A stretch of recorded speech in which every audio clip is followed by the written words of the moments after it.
Hiyo basikeli, hata hiyo basikeli ikitaka iteremke tu, mimi siingii. Haya sisi akadusukuma tukaja. Tumefika katikati ya mto. Kile kinyonga kikaja katikati, kilituzungusha hivi, kile cha maji. Kikatuzungusha hivi. Akasema simameni vizuri, kaeni vizuri, tukakaa vizuri sasa. Hasa tulivyokaa vizuri, kuna kimgazi kiko katikati ya mto. Ikafanyaje? Ule mtumbwi ukaja kugonga kile kigazi pu. Kile kigazi akasema, "Shikeni." Mimi nikataka kukamata, nikaona tutakwenda. Tukaacha, akasema akavuta mtumbu ukaja hivi. Majani sasa nikayaona. Akasema, "Shikeni majani." Yale majani tukashika, yakakataa. Akasema, "Acheni tayari. Ajali imeshatokea." La ilaha illa Allah. Akasema hivyo. Naam. La ilaha illa Allah. Mungu nisaidie. Na mimi nikasema, Mwenyezi Mungu nisaidie, nimekufa na katoto kajukuu kangu ka kwanza kama mtoto wangu. Mungu nisaidie. Nikaona ule mnani hii, ule mtumbu ukainama nikaona tumefikia kile kidaraja. Nikainama hivi na mjukuu wangu kidogo hivi. Mtumbu ukafanya hivi. Ukageuka. Ukasema hapa. Hivi. Uwika. Sasa ulikuwa unakwenda hivi. Ndivyo nilikuwa nakwenda na mtoto. Nimekaa hivi. Mtoto alikuwa yuko wapi wakati huo? Mgongoni. Yuko mgongoni. Mimi natumia kusoza huu mtungi. Unasoza maji. Halafu nikitoka nimeshikilia tu nifanye hivi. Narudia tena kufanya hivi. Napiga kile jamani, naomba mnisaidie. Watu walikuwepo?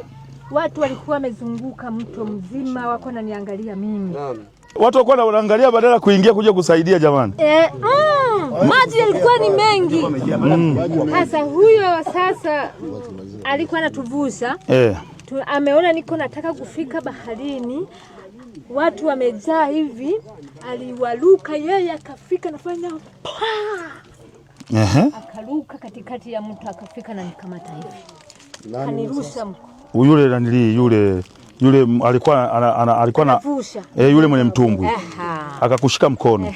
Akaniuliza, "Mama Hawile, una mtoto?" Nikasema, "Ninaye." "Haya jamani, wako kwenye mtumbu, naomba msaidie."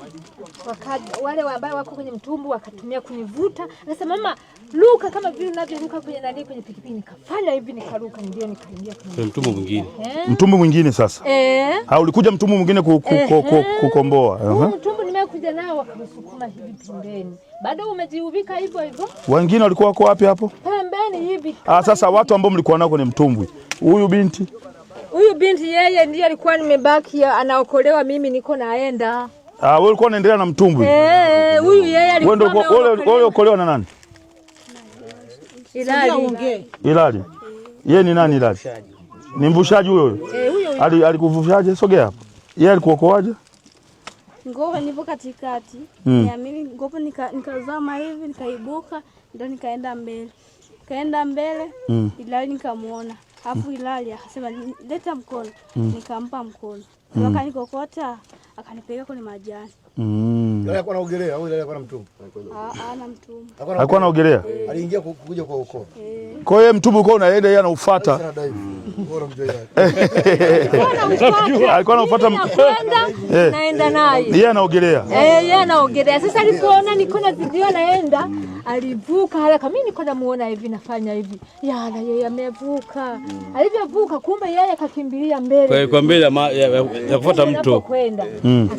Alivyo hii sasa akakutana na wengine wameshavusha mtumbu sasa. Wao wanakuja kukomboa. Sasa wameshangaa, sasa wako wanaangalia. Mtumbu uko ndani ya mto, sasa huo unataka kuniokoa. Aliwaruka katikati yao.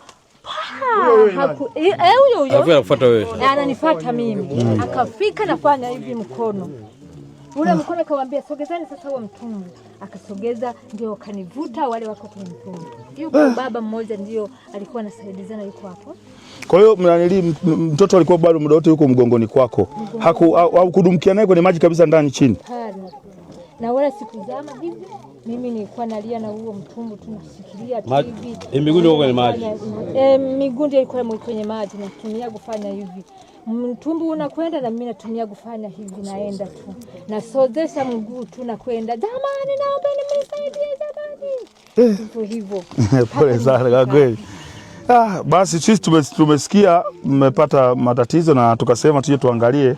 Sasa nadhani ilikuwa ni vyema mtoto pia mngempeleka hospitali wamwangalie kama labda tulilala tumempeleka. Mlimpeleka hospitali ili uangalie afya yake kama hana tatizo lolote, lakini sisi pamoja na madiwani pamoja na viongozi wa chama tukasema tuje na sisi kuwapa pole. Ndio. Sawa, na pole yangu mimi nitawaachia hapa 300,000 kwa ajili ya kumnunulia nguo mtoto kidogo, lakini pia kumpa mama wa mtoto ili apumzike sasa kwenda shamba kwa hizi siku 2-3 muweze kupata kakuku kakula. Nadhani hilo linaeleweka vizuri. Lakini nawapa pole sana na Mwenyezi Mungu awajalie. Tunaendelea kuwatafuta wale ambao hao wawili ambao hawajaonekana. Wakati wanaachia mtumbu wao wawili, wewe uliwaona? Hao wanaume walikuwa ni wazee, walikuwa ni vijana? Wote walikuwa ni wazee. Walikuwa ni wazee au wawili? Yaani mmoja alikuwa ananinginia pale kwenye daraja. Nilipomwacha mimi. Niliacha ameninginia. Sasa nilivyoona ameninginia, nikasema umeniachia mtumbu na mimi nitakwenda na huu mtumbu. Wewe ninginia. Akawa anasema msaada zamani, msaada. Wakamletea kamba. Wakatupa hivi ukashindikana kumfikia. Maji inaenda unafanya hivi ule mwingine. Ile kamba anakuwa isikushika. Walikuwa wanataka ashike kamba. Sasa wanampa kamba sasa. Yeye anafikia ameshika, alisikia tu amefanya di. Kaachia pale. Kaachia. Na kuonekana tena. Na huyo mwingine? Huyo mwingine naye walienda na mtoto wangu huyu. Sijui yeye sasa alienda na maji sasa hapo siwezi nikajua maana nilikuwa najua ya kwangu huko. Kuelewa tena ya nyuma tena. Na penye kuelewa nilikuwa niko naenda naangalia. Sasa huyu sasa alikuwa anatuvusha. Yeye tulikuwa Beneti. Na kwenda napiga kelele yeye yuko hapa mimi niko hapa. Sasa kunivuta hivi anashinda kinyonga kinakuja tena anarudi tena. Akasema huyu hapa atakwenda. Ndiye akaruka akaenda ng'ambo akaenda kuwaita nje watu. Wakawa wamekuja watu wengi. Basi pole sana. DI unaitwa? DI. Tufanye utaratibu wa mama apate 300,000.